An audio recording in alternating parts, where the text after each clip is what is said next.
Hey squad, it's Squid here. Hope your day goes well and whatnot. This is a clip from a longer rant video of mine. Let that truck go past. This is about my son and his big old head. It's a bit of an update on the channel, where I've been and what's going on mentally and all that sort of stuff. But it's part of a longer video that I'll release later today as well. Let me know if you like it. As always, hit the subscribe button and I'll see you when I look at you. And my son's big head, and my experience with the medical system here in America as a result of him having BEFI, which is BEFI. I will put the thing just there. It's like benign something, something, something. The doctor called it BEFI. The doctor referred to it as BEFI over and over again and kept saying BEFI, so I've been saying BEFI as well. But yeah, like I said, that is what my son has, and I will be talking to you about that at the end of the video. It'll probably get its own clip, actually, and you'll probably get the clip before you get this long one, because it explains a bit where I've been and what I've been doing and all that sort of stuff as well, but we'll see. We'll go in order. 5 minutes so I can chat to the squad about the stuff that's happened this month. Please. So, his brother has BEFI, which is this. I can't remember what the name is. It's benign extra-axial something fluid intake or something. I don't fucking know. Long story short, it's too much fluid gets made in his brain. Well, not too much. There's things in the brain. This is a picture of his brain, right? And there's two things in the brain. One of them creates fluid. The other one helps drain the fluid into the spinal cord in the first year of life. I'm not a neurologist. I'm not a neurosurgeon. Not even an MD. If there is, like, if I'm wrong and there's a doctor in the comments correcting me, believe them, not me. I'm just going based off what I was told a week or two ago, or 3 weeks now maybe, and like what we have to do from there and stuff. But yeah, it's benign something, something, something. It's BEFI. The neurologist called it BEFI. It's fluid. Yeah, there's a thing in the brain that the fluid is created, and there's a thing in the brain where the fluid is drained into the spinal cord. And generally speaking, 99 times out of 100, they grow at the same rate. With Apollo, they have not done so. And so the thing that drains the fluid is growing at a slower rate, or has grown at a slower rate, or developed at a lower period or whatever, than the thing that creates the fluid. It should just go away on its own. Everything's fine. There are no issues. We just have to, like, obviously watch for things, like keep an eye on him more, and like he's got there's a thinner skull, so we need to be more careful with him. His head is bigger than normal, if that makes sense, and comparatively to the rest of his body is fucking huge. So he's a little bit delayed in terms of, like, things like crawling or like motor skills, you know what I mean? Like nothing neurologically, there's no neurological delay. But there's like physical things that, like, having a big fuck off head makes it hard to do, like it's hard to crawl when you're off fucking balance because your head's fucking, like it's a thing. Obviously it's the best case scenario from that day though. It's the absolute best case scenario. And I went on, and I am still going on, a roller coaster of emotions as a result. Like, it was traumatic. I'm not going to lie. I know that word's a fucking buzzword these days and stuff, but it was a really difficult day for me, So I get there and we have a discussion with the neurologist, and she's this amazing doctor with brilliant bedside manner, and she's great, don't get me wrong. It was a good conversation, and I learnt a lot about, like, brains in general. I'm not sure if I've said the software hardware line already, but yeah. We had a conversation about knowledge in general and about what things in our family history would affect him, and what might not, and all that sort of jazz.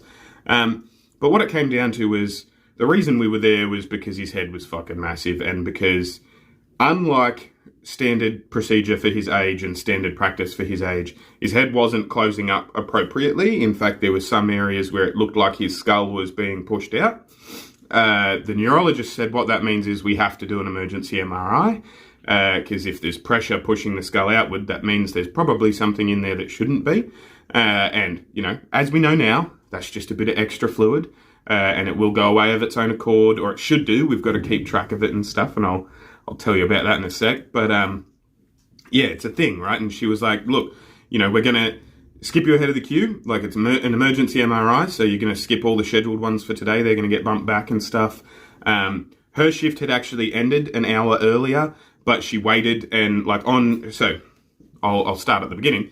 Our GP who referred us to them, said make a call, get a date. We got a date 3 or 4 weeks away that had confirmed. He called them to check and went, yeah, no, that's not good enough. You need to see them tomorrow, squeeze them in. And so they squeezed us in, and then the neurologist was like, yeah, no, that's bad. We need to get an emergency MRI. And so, I'd filled out all the details. I spoke to her about it. She said there's a very real possibility that there's a tumour in there causing the pressure of the skull and causing the skull to be wider and everything. Told me to prepare for cancer. Told me to prepare for a tumour and for all sorts of different horrible, awful things. And it ended up being BEFI, which is best case scenario, you know what I mean? If you could be quiet, that would be excellent. I just turned your show back to mute so I could keep filming. Please don't do this to me now. That's kind of frustrating. It's been a while. And look, I'm not going to lie to you. It was really, really jarring. I'm going to pause this and get back to you while you're asleep, when he's asleep. Alright, I give up. He can just watch Coco Melon. I'll come in here quickly and tell you the rest. It was pretty full on, right? I'm not going to lie. She told me to prepare for cancer. Told me to prepare for a tumour. Said that, more often than not, it's just a bit of fluid. It could be BEFI, blah, blah, blah. But to be prepared, it could be cancer. We need to figure it out. We went down to the MRI place, and just before we were going in to get the MRI done, I got whisked away into this fucking room to talk about insurance. I paused the video because I was like, I don't know how to word this right without pissing some people off, right? But as someone who has grown up with universal healthcare and as someone who has always had universal healthcare in his lifetime, and never had to worry about that sort of thing. My wife and I joke about it a lot, about the fact that I am just medically ignorant. I've never had to Google a symptom in my life. I've never had to wonder, oh, what's this? What's that? Do I have to argue with somebody about whether that'll be approved or not? I've just gone to a doctor. They've told me what the issue was and how to fix it, and I've fucked off back home again. That's my life. I've never had that stress. I've never had that worry. I have been afforded the privilege of growing up in a country where its citizens all pool their wealth and figure that shit out and have done for a generation. And so I moved to America, which is supposed to be the greatest country in the fucking world, right? Supposed to be the pinnacle. We are the be all and end all in America. American exceptionalism, right? I leave a room where a neurologist tells me my 7-month-old might have fucking brain cancer, and before we can get an MRI to see if that's the case, I'm whisked into a room to talk about fucking money. It made me not want to be here. And that's, at the end of the day, that's what it was. It made me not want to be here. I was really, and I mean, it was hard being there on my own, having to navigate the whole situation, in general, as a parent, seeing your 7-month-old strapped to a fucking gurney so that he can be MRI'd because he's a baby and can't move. As I said before, it's fucking traumatic, man. It's 100%, it's traumatic. And to move from one room where, hey, your son might have cancer, before we figure that out, though, let's have a chat about how you're gonna pay for us to figure out if he does or not. Because, and it's he's covered. He's got insurance. My wife's job has insurance, but he was covered anyway through Medicaid and Fidelis or something. We live in New York. We live in a blue state, thankfully. So he's probably never gonna go uninsured like I am at the moment, you know what I mean? That's not a thing that he'll have to worry about as a result of him being a New Yorker. If he'd been born in one of the states that doesn't, believe in Medicaid and all that sort of stuff, then that wouldn't be the case. But I don't know enough about that I don't know enough about insurance in general. And as a parent, it was very, very stark to me. My ignorance was very apparent. And I don't know how to fix it. You know what I mean? I don't even know where to begin. Hey, Molly. And it was really frustrating. Like, I got pulled into this room and we start talking about insurance and we start talking about payment details and, like, what I would do in a similar situation and stuff. And, like, the guy said to me, like, oh, how you holding up? How you doing? Like, all chirpy and chipper. And, like, you guys know me. I couldn't help myself. I stopped and I said, look, to be honest with you, mate, it's pretty fucking jarring that I've just come out of a room with a neurologist talking about my son's fucking potential brain cancer and I have to come into a room to talk to you about money first. Like, isn't this the best country in the world, right? It's fucking great at the moment for my mental health. It's like fucking greatest country in the world, my ass. 46th in infant mortality, and it's bullshit like that. And we could be doing so much better here, you know, than we are. And it's points like that where I go, what the fuck, man? You know, like, and it was because I wasn't handling it well, and it's because of circumstances and contexts that are out of their control as doctors and receptionists and MRI machinists and whatnot. But yeah, it was really hard. We got I was about to say, we got the picture of his brain. I've got it here somewhere, but I will have already put it up. I'll find it and put it there. It's a good result. BEFI is the best possible result after having to get to that point for an emergency MRI and a doctor waiting back over a shift to tell you and make sure and stuff. Like, it's not that bad at the end of the day. We just need he needs another MRI in 6 months to see if it's balancing out or if it's getting worse and stuff. Or better, you know, like, it's a thing. We need to make sure, like, pay a little bit more extra attention to him than we normally would because his skull is thinner than a normal skull of kids his age. So he's going to be trying to be doing more things without that protection. If it stays at the rate that it's going now, he might have to wear a helmet for a little bit. But it's not going to affect him later on in life. There are...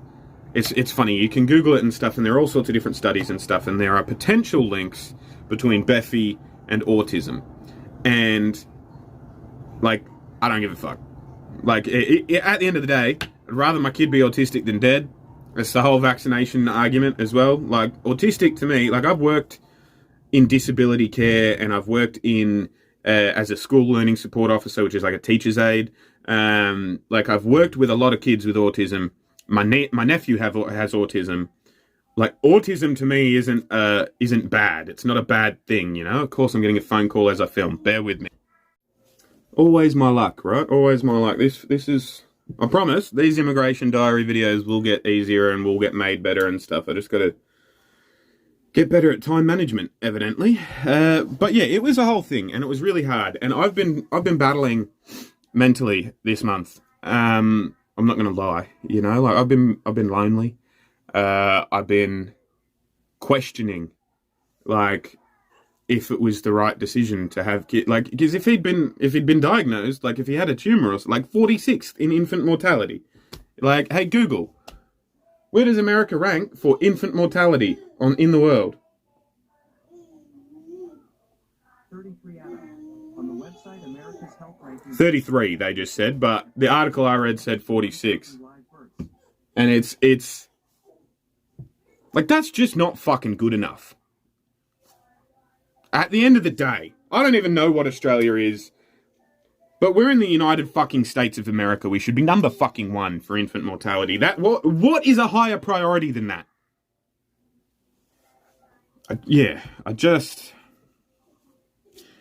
It's been really hard this last month because that was very traumatic, and I've been dealing with a lot of self-analysis and a lot of guilt in that regard, you know?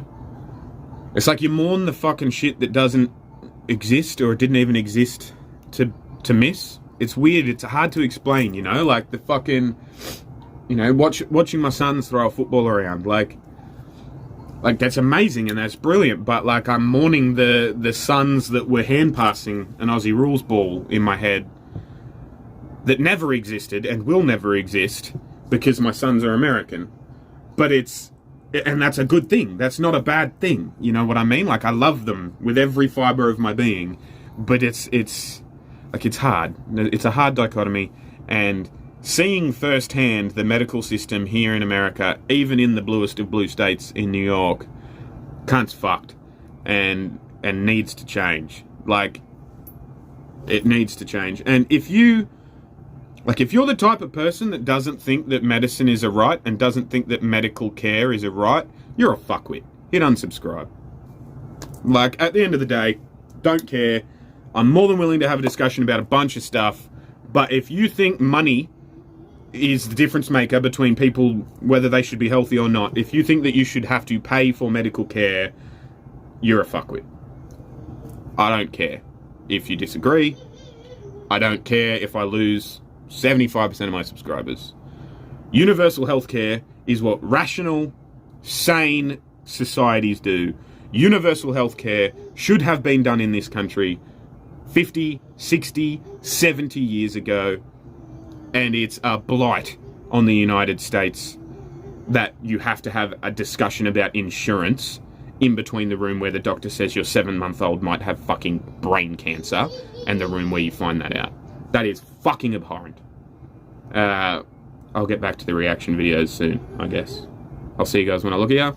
You'll see me when you look at me. Thanks for watching.